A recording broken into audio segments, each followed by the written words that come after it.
Salut à tous, aujourd'hui Nice te fait un partage.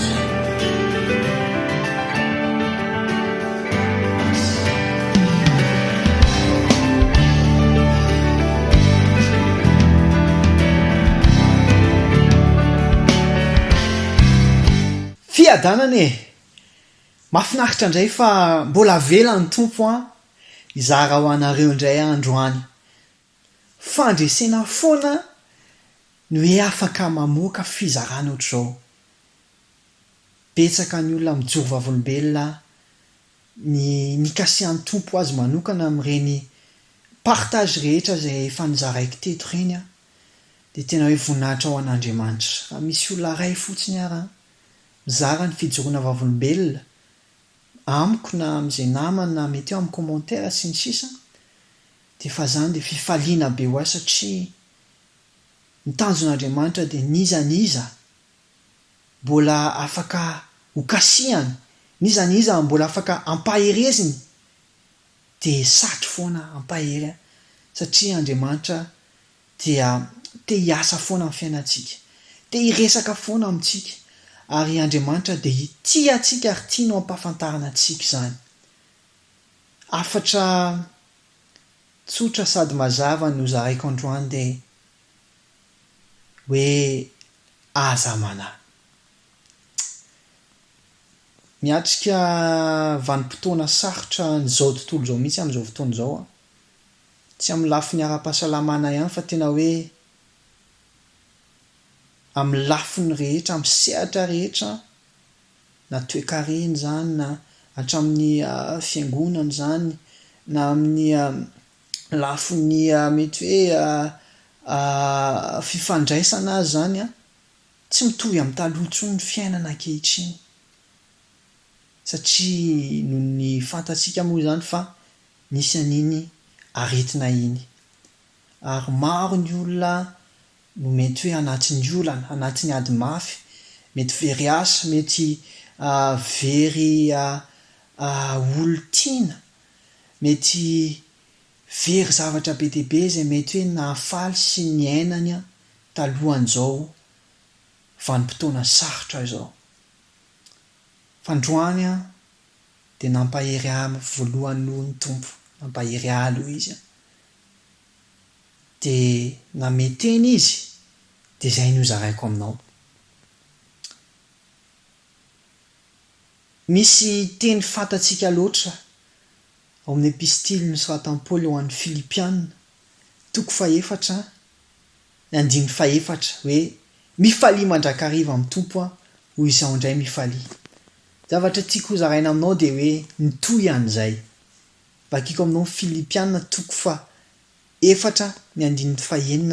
sy 5. Vakiako amin'ny anaran'i Jesosy aza manahy na inona na inona fa aoka ny fivavahana sy ny fifonana mba amin'ny fisaorana hoentinareo manambara ny fangatanareo amin'Andriamanitra amin'ny zavatra rehetra ary ny fiadanan'Andriamanitra izay mihoatra noho ny fahalalana rehetra hiaro ny fonareo sy ny hevitrareo ao amin'ny Kristy Jesosy. Amen. Mazava tsara izany teny izany hoy ny tompo hoe aza manahy fa aoka isika hivavaka, hifona, hisaotra an'Andriamanitra amin'ny zavatra rehetra. Inona mitranga amin'ny fiainanao amin'izao fotoana izao? Mety tapidala-kale ianao amin'izao fotoana izao. Andriamanitra tsy tapidala-kale izany mihitsy. Andriamanitra mpandresy foana. Andriamanitra manana lalana ho anao. Andriamanitra tsy manaranao. Andriamanitra tia anao. Aza manahy. Mivavaka ve ianao? Mifona ve ianao? Misaotra azy ve ianao? Isan'andro amin'ny fiainanao? Raha ohatra ka raisinao ampinono izany tenin'Andriamanitra izany dia hoy ilay antoko 7 hoe fiadanan'Andriamanitra izay mihoatra amin'ny fahalalana rehetra no hiaro ny fonareo. Ny fotsika no mitondra zavatra rehetra indraindray amin'ny fiainantsika. Rehefa ny fotsika ny tsy milamina, rehefa ny fotsika ny tsy miadana, rehefa ny fotsika no ao anatin'ny ahiah dia tena misy fiantraikany izany amin'ny fiainantsika mihitsy, na mety hatramin'ny fahasalamantsika aza. Fa rehefa tsy manatsika, rehefa tena nivavakantsika, mametraka ho pelantan'Andriamanitra momba antsika, dia ny Andriamanitra, fiadanan'Andriamanitra no hanjaka ao amin'ny fotsika. Daontsika mbola hibanjina indray ny fahalehibiazan'Andriamanitra androany. Daontsika mbola metraka indray ny fiainantsika feno eo am-pelantanan'Andriamanitra androany. Ho anao izany teny izany androany. Ho ahy izany teny izany androany. Aza mana. Efa fantatr'Andriamanitra ny tsara indrindra ho anao. Efa fantatr'Andriamanitra ny zavatra ilainao. Efa fantatr'Andriamanitra ny zavatra mampiahiahinao. Efa fantatr'Andriamanitra ny zavatra tadiavinao.